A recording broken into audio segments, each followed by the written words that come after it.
Welcome back to another video. It's Bradford City v Crewe Alexandre match reaction. Let me know your thoughts on the game in the comments down below. Like the video if you do go on to, so subscribe if you're new, and like I say, let me know your thoughts on that defeat. A setback, a bump in the road hopefully. If not, it could be the start of another bad run for us. Obviously, we've gone on an 8-game unbeaten run under Crewe Alexandre, and you knew it was going to end at some point. You hope it wasn't going to be so soon, but it has, and now I've been praising the players for the testing character, for the way they've bounced back in games, for the way they've stuck together, the teamwork we've shown, and like I said, a character to come back from behind. We didn't come back from behind today. We conceded a sloppy goal. We looked asleep in the early stages of the game.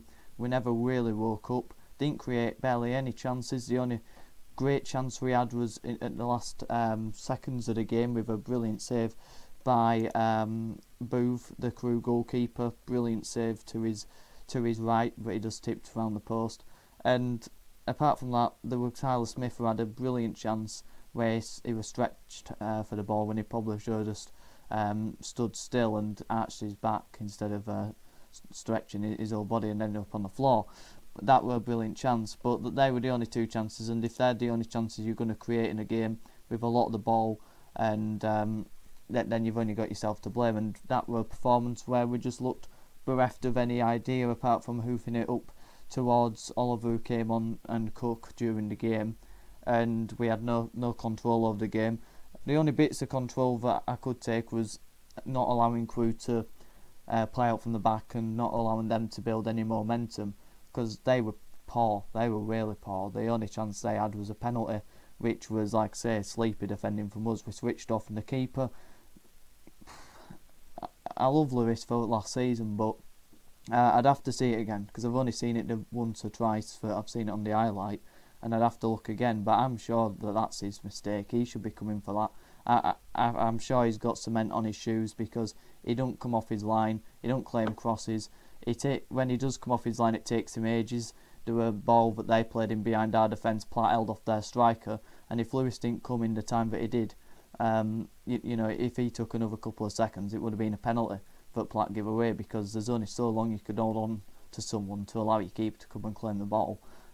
So he's bereft of all confidence, but the problem is he's not showing any quality to come and claim those crosses. There were one that he dropped for their corner, but I don't think he dropped it. He just didn't get anywhere near it because he was just stood still on his line, and it were an easy cross to claim. It's an area we need to look at in January for me. And like I say, it might not have been his fault, but it's really in the overall presence of not coming for crosses, not showing any leadership skills. You know, I want a vocal goalkeeper. You know, it just helps the back line understand what they're doing. If you've got someone who's a bit shy, a bit scared, low on confidence, you know, it feeds across the whole team and to his defence. If he ain't coming for crosses, they know they ain't got that stability of knowing that the keeper will come up for it if they mess up. Well, the referee was disgusting. He was a disgrace. I'm sick of it every week. I was starting to warm to it, because when you get a terrible referee, especially if you're at the game, I wasn't at it today, but if you're at the game, it just sort of fires you up. It gets the atmosphere going. But when it's just tiring now, and I'm sick of it. You know, it's every week. You get Smallwood getting penalised for every stupid little fat tackle he makes. It's another brilliant tackle, wins the ball as far as I could see, and he gets booked for it again because it's Smallwood. The time wasting for them was disgusting as well. I mean, if they want to do it, but the fact that their goalkeeper that he were only booking them late on, and it was stupid little bookings that, you know, didn't need to be. Graham Alexandre got booked, probably for just trying to have a word with the fourth official to understand the decision, but obviously they're too egotistical, too big-headed to actually listen to anyone else. They're so up their own backsides that they can't listen and accept when they're wrong, and that's what you always get with referees. And every week we get a terrible referee, and I'm sure every bloody game we have terrible referees, not making one bad decision, not one contentious decision that could have gone either way. It's little niggly decisions that go wrong every game. And then the penalty, I thought it was, to be fair, I thought it was a clumsy challenge by Tompkinson, and I've already had my word on Lewis. And but I thought Oliver should have had a penalty. I thought he was brought down. without making an attempt to go for the ball by a defender. I thought that was a stonewall penalty myself. I'd have to see it again. Obviously, it's all on first viewing, so I can appreciate that I might be wrong, but I thought that was a penalty, and I thought the referee got it wrong. The amount of offsides is ruined from a Bradford City perspective. I'm not going to blame the Lino for that, because I thought the was it Cook's offside? Yeah, it was Cook's offside. He was miles off, So I'm not going to have any airs and graces about that one, but I don't know if that's the word. But anyway, there were loads of offsides, and I'm worried for us about that, because why are we always offside? It's not just happened in this game. The last few games we're offside so many times. We're not timing our runs properly. Time your run. Don't be lazy. Don't just make an half-hearted attempt and then you end up getting it and then you're offside and you're below. Time your run perfectly, because it's like giving a no ball in cricket. It shouldn't be happening. You shouldn't be doing that. It's the basics of the game, and it's about just staying concentrated and not just being lazy and just running.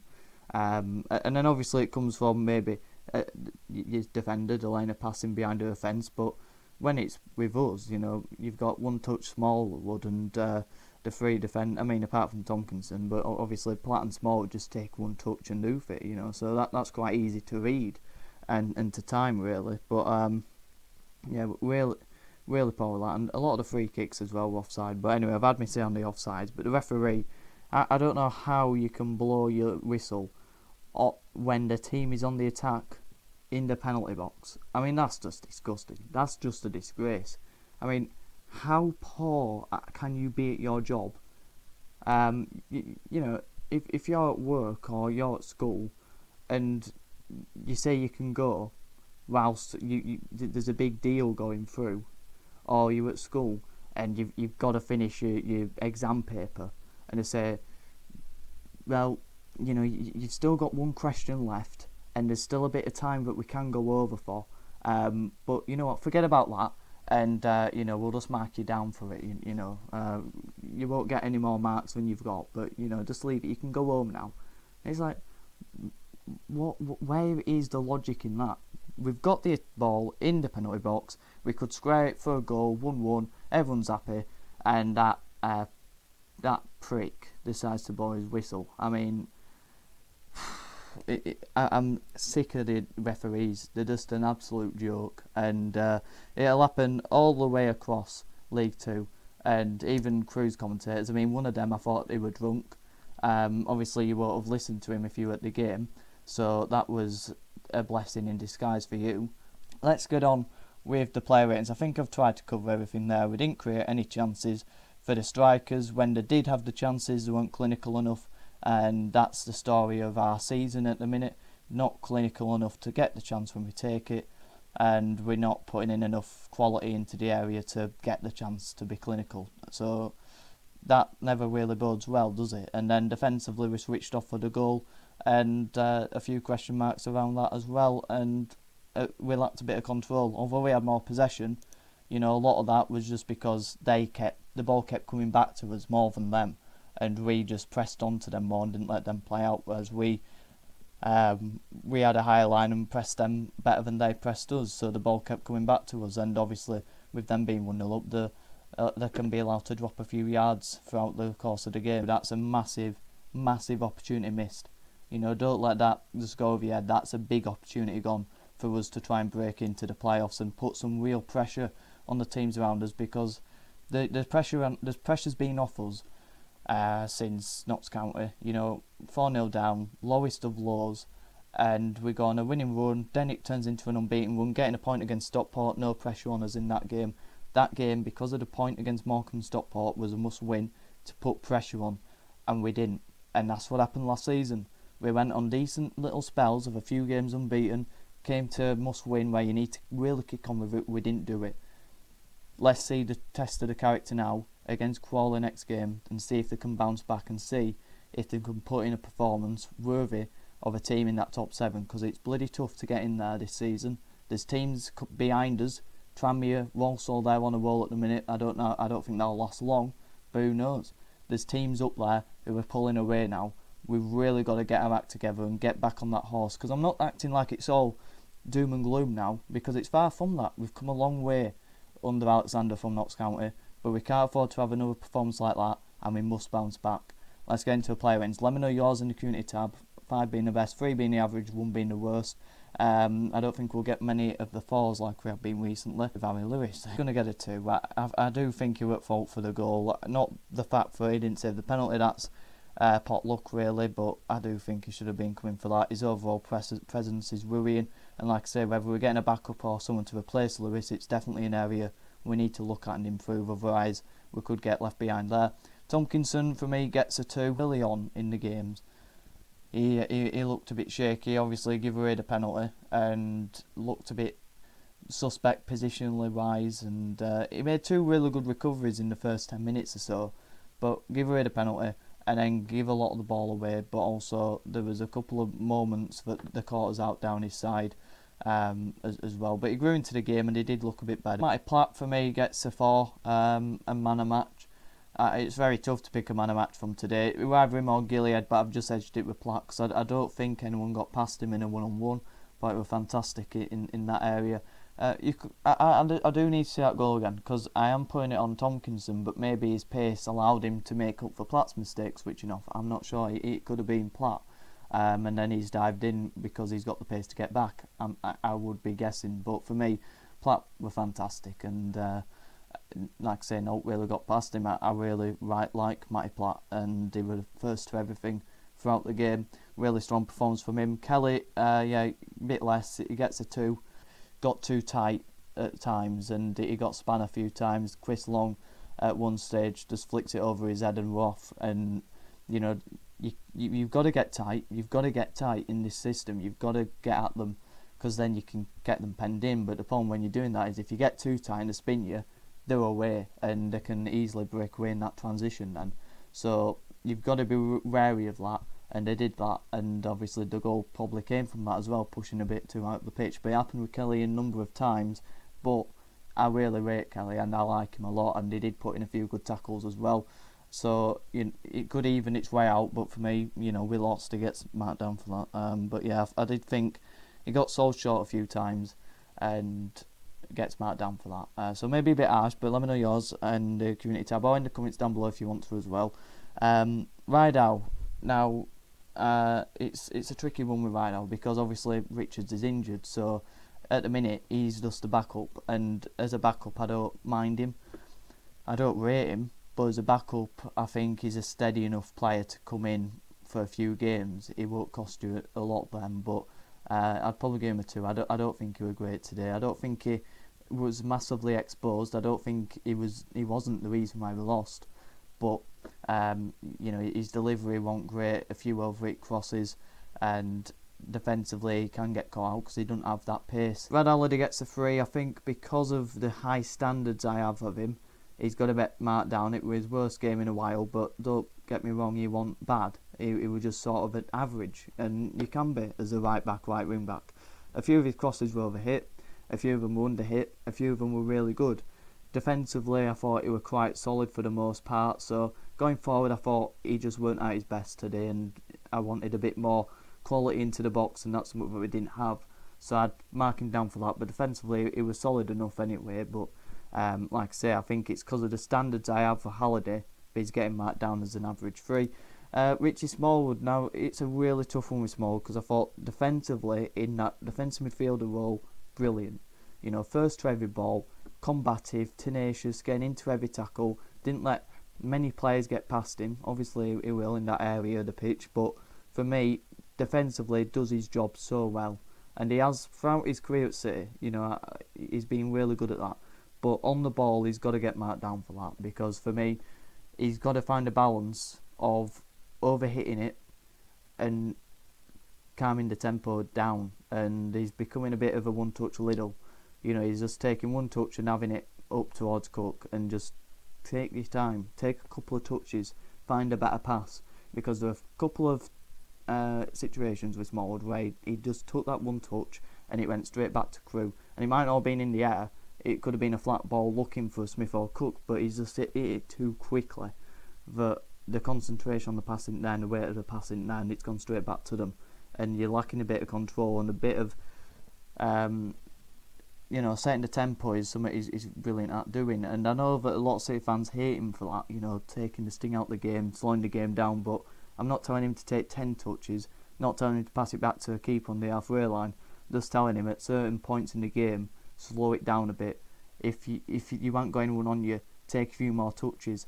Don't just hoof it straight up to Cook or take a first time pass straight in. So I think on the ball he's got a lot of work to be done. Defensively, brilliant. So for Gilead gets a 4, brilliant. He was fantastic and he came off, and I don't have any problem with that because he's the type of player who gets stuck in. He's just 100% every game, and when you are that sort of a player, the effective 11, you at this sort of time period, you've got to be managed. Otherwise he'll get injuries, and he's a huge player for us. So I didn't have any problems with him coming off, but I thought he made a really good last-ditch tackle in the first half. He were winning in the right channel, trying to create a few chances for us, and he's just a really solid player, and I love Gilly. So yeah, he gets a 4.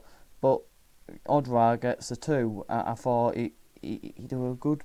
He created a chance for Smith, I think, where he put it wide. Rydell just knocked it into him, made a lovely run. Odra. That sort of a run. It's a dart that way and then a jink to go straight forward. If that helps, one of those. Anyway, he made that run and played it across to Smith. Brilliant bit of play. And there were a few moments of that where you see Odra get the ball, turn, take someone on, and create something. But it doesn't happen enough. And that sort of a game, we needed Walker, we needed Pattison. We needed that, and we didn't have that with Odra. We didn't have that sort of aggression and physicality to go with the quality, and he were missing that a bit. So you couldn't have that battle that Walker and Pattison have. Smith gets a 2. I thought I actually treated when Derbyshire came on. I like that sub. I would have made it, and I would have to give Derbyshire a chance in the team, and I think he sort of needs that. Debatable, but he didn't do enough, Derbyshire, and he's got to go in January if we can try and get rid of him. It's the same with Oster Derby. He's got to go if we can try and get rid of him. There's a few like that who the interest won't be there from League 2 clubs. I doubt it, but we do need to try and offload them as best we can. And if we make a loss, we make a loss, because I wanted to give him a chance, because he will be his last chance for us. For me, you've got Young coming back. I don't like Oliver and Cook up front, and I thought Smith were getting a bit leggy, and he does around the 60th minute. He puts a lot of effort in. He's tireless up front. He presses their defenders. He does a lot of selfless work, does Smith, and I think that's what works well with him and Cook. Smith does the selfless running and the hard work, and getting into the opposition's faces and pressing relentlessly. And his touch is good. His passing's quite tidy, whereas Cook's more of a get in the box, I'll have a wrestle with someone, I'll hold the ball up and now score a goal. Derbyshire's come on because he could get a goal, because we needed someone more clinical than Smith, and I think he is, but he can't do the running Smith does. So you need to be able to create, but we didn't create, and that's the problem in the game that we had. But yeah, Smith, he had that really good chance that he should have scored, and I'm sure he had another chance as well. Smith, he's getting a lot of half chances, so really good player, needs to work on his end product. Andy Cook gets a 3. He didn't get a chance, and that's not his fault. He was working hard to try and create a chance. He was holding the ball up well, battling with the defenders, and in the end he got tired. And I thought Oliver for Cook makes sense. Cook's tired, but it was sort of like for like, and I never really agree with that. So yeah, Cook battled hard. He put a lot of work in, and didn't get his goal, but he didn't get a chance. So How are you going to score if you don't get a chance? How are you going to cook a meal if you don't have any ingredients? That's something we need to work on. We need to work on getting the right ingredients for Cook to be able to finish his dinners. Like the video if you did, subscribe if you're new. Let me know your thoughts on the game in the comments down below. What are your take on tonight's defeat to Crewe? Have a good one.